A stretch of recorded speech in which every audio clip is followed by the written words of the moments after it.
Setiap kali krisis ekonomi datang, banyak bisnis runtuh, toko tutup, perusahaan bangkrut, bahkan raksasa industri pun bisa jatuh tersungkur. Tapi ada satu produk sederhana yang justru semakin dicari di saat krisis terjadi. Bungkusnya kecil, harganya murah, rasanya akrab di lidah siapapun. Saat orang punya banyak uang, mereka membelinya untuk kenyamanan. Saat orang kehilangan pekerjaan, mereka membelinya untuk bertahan hidup. Produk itu adalah mie instan. Di video kali ini, kita akan membahas rahasia kenapa bisnis mie instan sering disebut mirip dengan bisnis alkohol. Keduanya, baik itu mie instan maupun alkohol, keduanya adalah produk yang selalu dicari, baik di masa senang maupun di saat perekonomian sedang berada di masa sulit. Selamat datang di Zukoklon, tempat di mana orang pintar dan konglomerat masa depan berkumpul untuk mendapatkan inspirasi. Indonesia adalah salah satu konsumen mie instan terbesar di dunia. Setiap tahun, lebih dari 14 miliar bungkus mie instan dikonsumsi. Itu artinya, rata-rata setiap orang Indonesia makan lebih dari 50 bungkus mie instan setiap tahun. Angka ini tidak turun meski terjadi pandemi, inflasi, atau krisis ekonomi. Justru, konsumsi mie instan sering melonjak ketika kondisi keuangan masyarakat tertekan. Mengapa bisa begitu? Untuk menjawabnya, kita perlu kembali ke tahun 1958 di Jepang. Saat itu, seorang pria bernama Momofuku Ando menghadapi masalah besar. Bagaimana memberi makanan murah, cepat, enak, dan bisa disimpan lama di tengah masa sulit pasca perang. Dari situ lahirlah Chicken Ramen, mie instan pertama di dunia. Sebuah inovasi sederhana yang kemudian mengubah cara manusia bertahan hidup. Beberapa tahun kemudian, mie instan masuk ke Indonesia lewat Indomie pada tahun 1969. Dan sejak saat itu, mie instan menjelma jadi bagian dari budaya, bukan hanya sekedar makanan darurat. Hari ini, Indomie tidak hanya menjadi raja di negeri sendiri, tetapi juga diekspor ke lebih dari 90 negara. Rahasia kekuatan mie instan ada pada 4 hal. 1. Murah. Semua orang bisa membelinya, bahkan ketika dompet tipis. 2. Praktis. Siap disantap hanya dalam hitungan menit. 3. Tahan lama. Bisa disimpan berbulan-bulan tanpa khawatir basi. 4. Rasa yang universal. Dengan itu membuat hampir semua orang menyukainya. Itulah mengapa mie instan bisa menjadi makanan di saat krisis. Saat ekonomi hancur, orang tetap bisa bertahan hidup dengan mie instan. Dan saat ekonomi makmur, orang tetap membelinya karena menyukai rasanya yang enak dan juga praktis untuk membuatnya. Ada sebuah pepatah bisnis modern yang sangat cocok untuk menggambarkan fenomena ini. Orang beli satu saat ekonomi baik, tapi beli dua saat ekonomi buruk.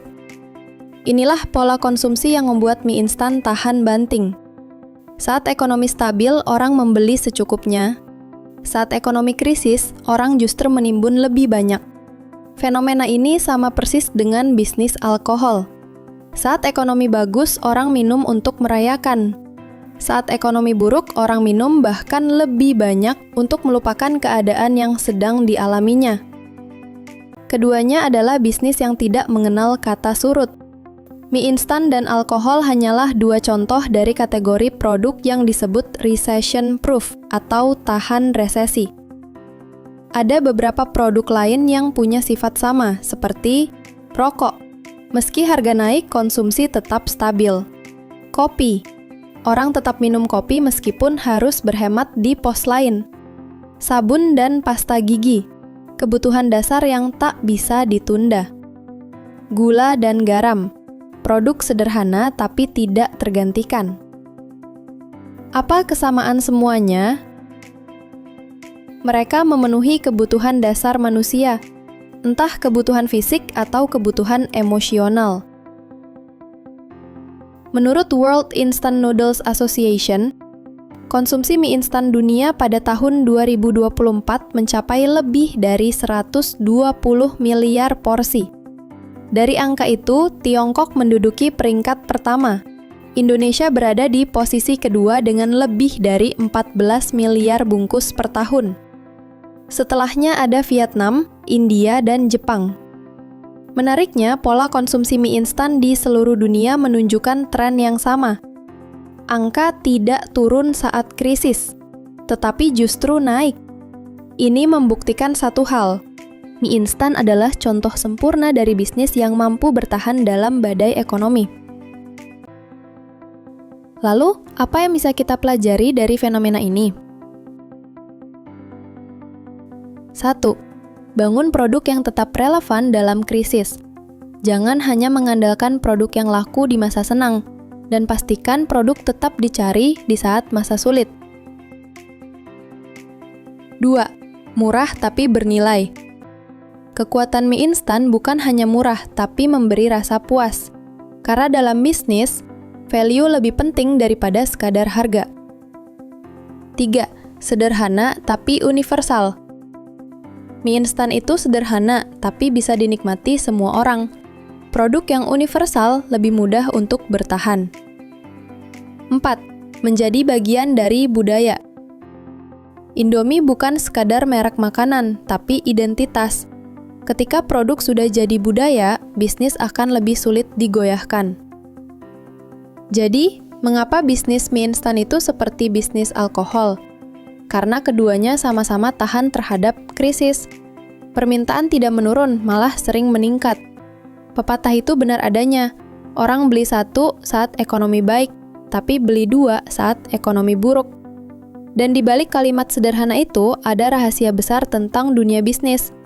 Bisnis yang abadi bukanlah yang bergantung pada situasi, tapi yang bisa hidup di setiap situasi. Pertanyaannya adalah, jika Anda seorang pengusaha, apakah produk Anda punya kekuatan yang sama seperti mie instan? Krisis akan selalu datang dan pergi, tapi produk yang tahan krisis akan selalu menemukan jalannya. Mie instan adalah bukti bahwa kesederhanaan bisa menjadi kekuatan besar, dan mungkin disitulah kunci untuk membangun bisnis yang benar-benar abadi. Sampai ketemu di video berikutnya. Jika konten ini bermanfaat atau menginspirasi kamu, tekan like dan bagikan ke temanmu. Dan klik subscribe kalau belum. Biar kamu nggak cuma menjadi penonton, tapi juga menjadi bagian dari perjalanan Zukoklon. Terima kasih sudah menonton. Like dan subscribe untuk bisa terus menonton konten-konten seperti ini ke depannya.